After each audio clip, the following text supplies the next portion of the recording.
قرض لے کر قربانی کر سکتے ہیں؟ قربانی کس پر واجب ہے؟ کیا قربانی قرض لے کر کی جا سکتی ہے؟ عادل حسین کشمیر سے۔ ہاں، قربانی قرض لے کے بھی کی جا سکتی ہے، بشرطے کہ قرض اتارنے کی پوری صلاحیت اور طاقت آپ میں موجود ہو۔ یہ نہیں کہ قرض لے لیا تو جس سے لیا وہ پورے مہینے آپ کو، وہ بیچارہ ساری سال ہی آپ کو صلواتیں سناتا رہے کہ پی گیا قرض لے کے۔ تو قرض ادا کرنے کی اگر پوری قدرت ہے تو قرضہ لے کے بھی آپ قربانی کر سکتے ہیں۔ قربانی واجب کس پر ہے؟ وہی 5 چیزوں کا نصاب ہے: سونا، چاندی، مال تجارت، یعنی مال تجارت کہتے ہیں جو مال بیچنے کے لیے خریدا ہو، اور کرنسی، اور ضرورت سے زیادہ سامان۔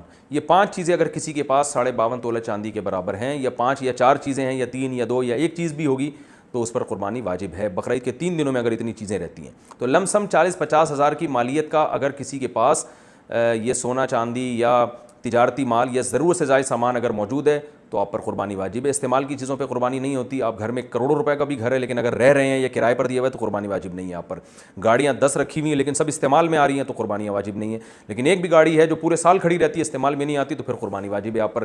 تو 40-50 ہزار لم سم مالیت کی رقم کا جو شخص مالک ہوگا، اچھا قرضہ بھی مائنس کیا جائے گا اس میں سے، قرضہ مائنس کر کے اتنی رقم، تو اتنی رقم اگر آپ کے پاس ہے یا اتنی رقم کا سونا چاندی وغیرہ ہے آپ کے پاس، تو پھر اس میں سے آپ پہلے گیس بجلی کا بل اور ضروری راشن کا خرچہ نکالیں گے۔ نکالنے کے بعد اگر اتنا بچتا ہے تو پھر آپ پر قربانی واجب ہے۔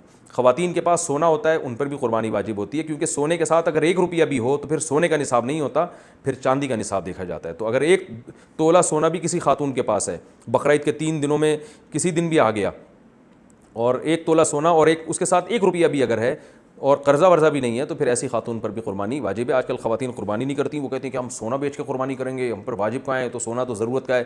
بھائی سونا ضرورت کی چیز نہیں ہے، کھانا پینا، لباس، گھر، یہ ضرورت ہے۔ سونا ایک اضافی غریبی ہے، انویسٹمنٹ کے لیے لوگ رکھتے ہیں، تو اس لیے سونا اگر آپ کے پاس ہے تو اس کے زکوٰۃ بھی دینی پڑے گی، قربانی بھی کرنی پڑے گی۔ وہ بیچ کے کریں یا شوہر آپ کی طرف سے کر دے تو بھی ٹھیک ہے، یا کسی سے قرضہ لے کے کر دیں، تو پورے سال اس کا انتظام کرنا چاہیے۔ قربانی، صدقہ فطر اور زکوٰۃ، یہ 3 چیزیں تو واجب ہوتی ہیں، تو پورے سال جو ہے اپنے پاس اتنے رقم مہینے میں جوڑ کے رکھنے چاہیے کہ جب یہ چیزیں واجب ہوں تو آپ شرعی ان حقوق کو ادا کر سکیں آپ۔